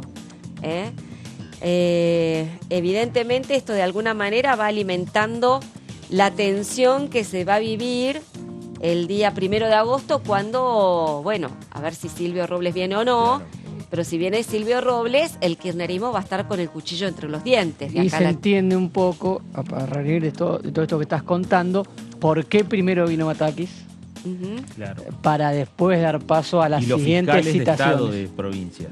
Sí, pero fundamentalmente Batakis lo ubica en la negociación a Robles como para tener el argumento de su citación posterior. Claro.